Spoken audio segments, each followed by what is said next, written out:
வணக்கம் நண்பர்களே. நம்ம வாழ்க்கையில் 60 வயசுங்கிறது ஒரு பெரிய மைல்கல்லாக இருக்குது. இந்த வயசை தாண்டிட்டா உடம்பு நம்ம கையில் இருக்கணும், இல்லைன்னா மருந்து கையில் போயிடும். ஸோ நம்மளோட உடம்பை நம்ம கண்ட்ரோலாக வச்சுக்கிறணுமா, அதுக்கு நம்ம சரியான உணவுகளை கண்டிப்பாக எடுத்துக்கிறணும். அப்படி இல்லைன்னா மருந்து மாத்திரையை சாப்பிட்டுட்டே இருக்கிற மாதிரி ஆயிரும்.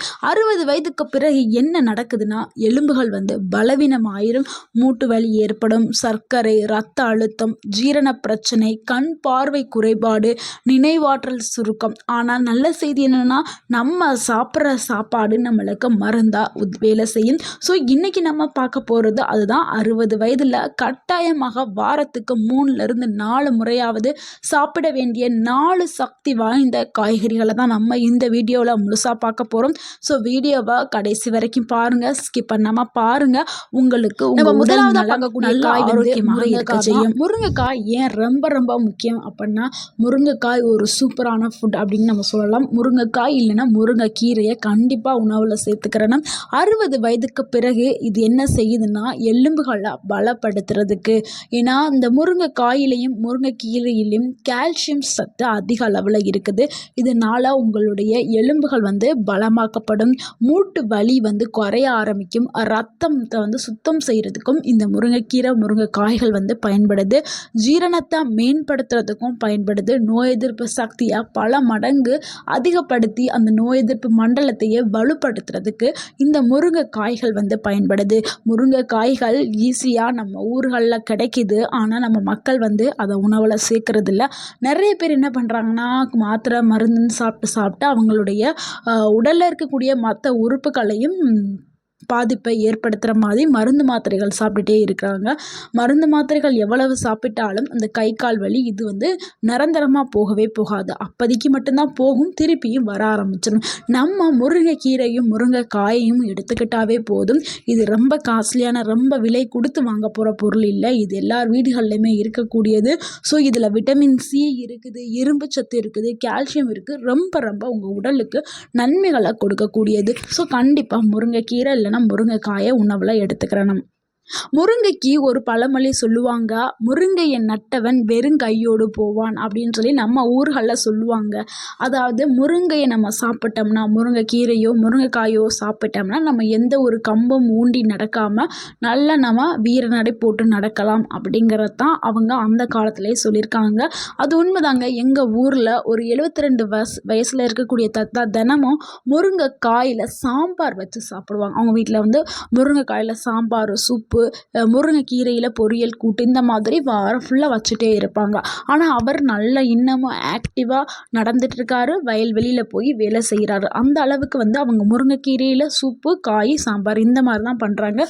வாரத்தில் ஒரு முறை கேழ்வரகு முருங்கைக்கீரை போட்டு வடை செஞ்சு சாப்பிட்றாங்க. ஸோ இந்த மாதிரி நீங்களும் எடுத்துக்கலாம். வாரத்தில் குறைந்தது 3 முறையாவது நீங்கள் முருங்கைக்காய் முருங்கைக்கீரையை கண்டிப்பாக பயன்படுத்தணும்.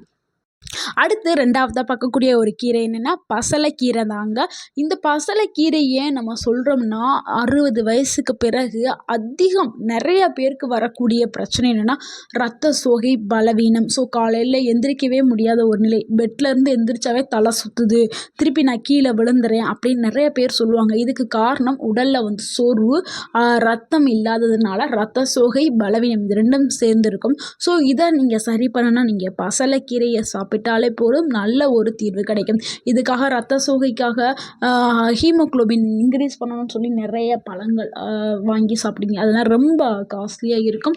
ஸோ நீங்கள் பழங்கள் சாப்பிட்றது நல்லதான். அதை விட நீங்கள் இந்த கீரைகளை எடுக்கும் பொழுது உங்களுக்கு ரத்தம் கடகடன்னு உங்கள் உடம்புல ஏறிடும். ஸோ நீங்கள் அதிகமாக விலை கொடுத்து வாங்குறத விட இது ஈஸியாக கிடைக்கக்கூடியது, கம்மியான விலையில் கிடைக்கக்கூடியது.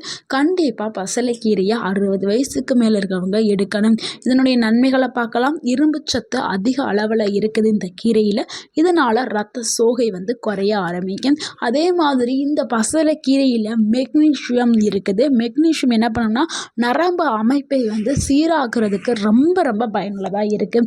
ஏன்னா 60 வயசுக்கு மேலே இருக்கிறவங்களுக்கு நரம்பு வலி ஏற்படும், கை கால் வலி, நரம்பு வலி, நடக்கும்போது தடுமாற்றம், இந்த மாதிரிலாம் ஏற்படும். அடுத்து கண் பார்வை குறைஞ்சிருக்கும். ஸோ அதை மேம்படுத்துறதுக்கு பயன்படுது. மலச்சிக்கலை சரி பண்ணுறதுக்கு பயன்படுது. பசலைக்கீரையில் வந்து லியூட்டின் அண்ட் பீட்டா கரோட்டின் அப்படின்னு சொல்லிட்டு 2 பிக்மெண்ட் இருக்குது.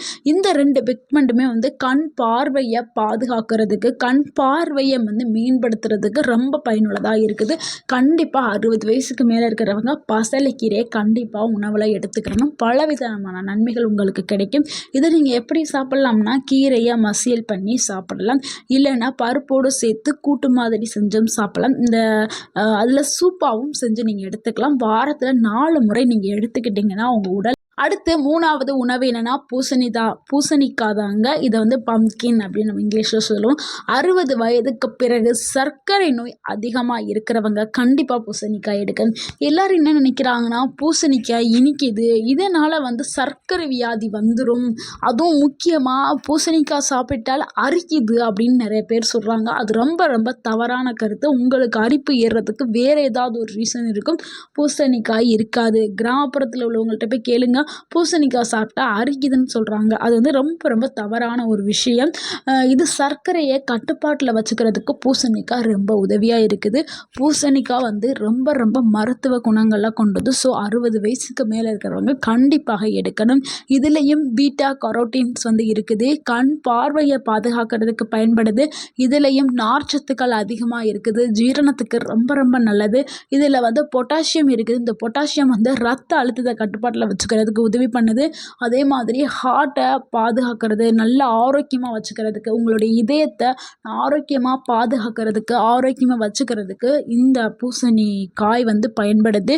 இதயத்துக்கு ஒரு பாதுகாவலன் அப்படின்னு கூட சொல்லலாம் பூசணிக்காயை. ரத்த அழுத்தத்தை குறைக்கிறதுக்கு பூசணிக்காயை வந்து எப்படி சாப்பிட்லாமா, அதை அந்த காயை வந்து நீங்கள் நல்லா கூட்டு வச்சு சாப்பிட்லாம், இல்லைன்னா பொரியல் பண்ணி வச்சு சாப்பிட்லாம்.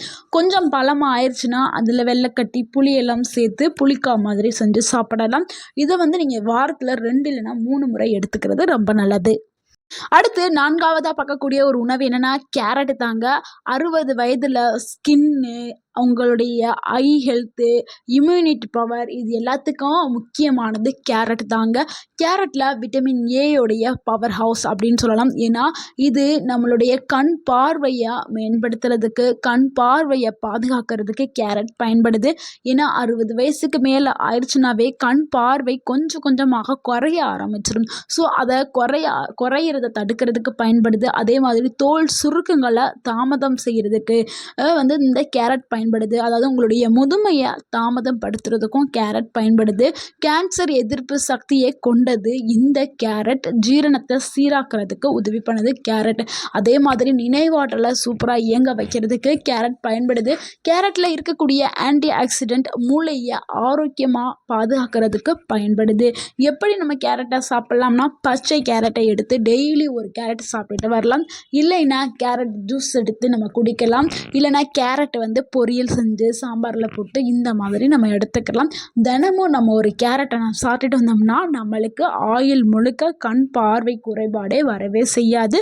அதே மாதிரி நம்மளுக்கு உடலுக்கும் சரி, நம்மளுடைய தோலுக்கும் சரி நல்ல ஒரு பளபளப்பு கிடைக்க ஆரம்பிக்கும். எப்பொழுதுமே இளமையாக இருக்கலாம். ஸோ இந்த 4 காய்கறிகளை நீங்கள் தொடர்ந்து சாப்பிட்டு இது கூட சில ஹெல்த் டிப்ஸையும் சேர்த்து நீங்கள் ஃபாலோ பண்ணிங்கன்னா உங்களுடைய உடல் எப்பொழுதுமே வந்து ரொம்ப இளமையாகவும் புத்துணர்ச்சியோடும் இருப்பீங்க. ஸோ நீங்கள் நடக்கும்போது தடுமாற்றமே உங்களுக்கு இருக்காது. நீங்கள் 20 வயசு போல் எப்பொழுதுமே எனர்ஜியாக இருப்பீங்க. இந்த 4 காய்கறிகளை சாப்பிடும் பொழுது அதிகமாக எண்ணெய் சேர்க்க வேண்டாம், ஆயில் போட்டு எண்ணெயில் போட்டு பொரிச்செடுக்க வேண்டாம். அடுத்து இது கூட நிறையா உப்புக்கள் வந்து சேர்க்க வேண்டாம். லைட்டாக உப்பு போடுங்க. ஒன்று ஆவியில் பண்ணி சாப்பிடுங்க, இல்லைனா பொரியல் பண்ணி சாப்பிடுங்க, இல்லைனா பச்சையாக சாப்பிடுங்க. இது கூடவே தினமும் நீங்கள் 20 நிமிஷம் வந்து நடைப்பயிற்சி செய்யுங்க. 7லேருந்து 8 மணி நேரம் நல்லா தூங்கி எந்திரிங்க. அதிகமாக தண்ணி குடிங்க. அதாவது ஒரு நாளைக்கு 2லேருந்து 3 லிட்டர் தண்ணி குடிங்க. உங்கள் உடல் எப்பொழுதுமே புத்துணர்ச்சியாகவும் இளமையாகவும் இருக்கும். நண்பர்களே, 60 வயதுங்கிறது முடிவு இல்லை, அது உங்கள் வாழ்க்கையோடைய 2 இரண்டாவது இளமை அப்படின்னு சொல்லலாம். அந்த அளவுக்கு உங்களுடைய வாழ்க்கையை நீங்கள் ருசித்து வாழ ஆரம்பிங்க. நீங்கள் ஆரோக்கியமாக இருந்தால்தான் உங்கள் குழந்தைகள் மன அமைதியுடன் இருப்பாங்க. எப்போவுமே உங்கள் உடலை நீங்கள் தான் பார்த்துக்கிறணும். ஸோ இந்த வீடியோ உங்களுக்கு பயனுள்ளதாக இருந்திருந்தால் இந்த வீடியோவுக்கு ஒரு லைக் பண்ணுங்கள். இந்த வீடியோவை உங்களுடைய ஃப்ரெண்ட்ஸ் அண்ட் ஃபேமிலிக்கு ஷேர் பண்ணுங்கள். மறக்காமல் எங்கள் சேனலை சப்ஸ்கிரைப் பண்ணுங்கள், சப்போர்ட் பண்ணுங்கள், கமெண்ட் பண்ணுங்கள். தேங்க்யூ ஃபார் வாட்சிங்.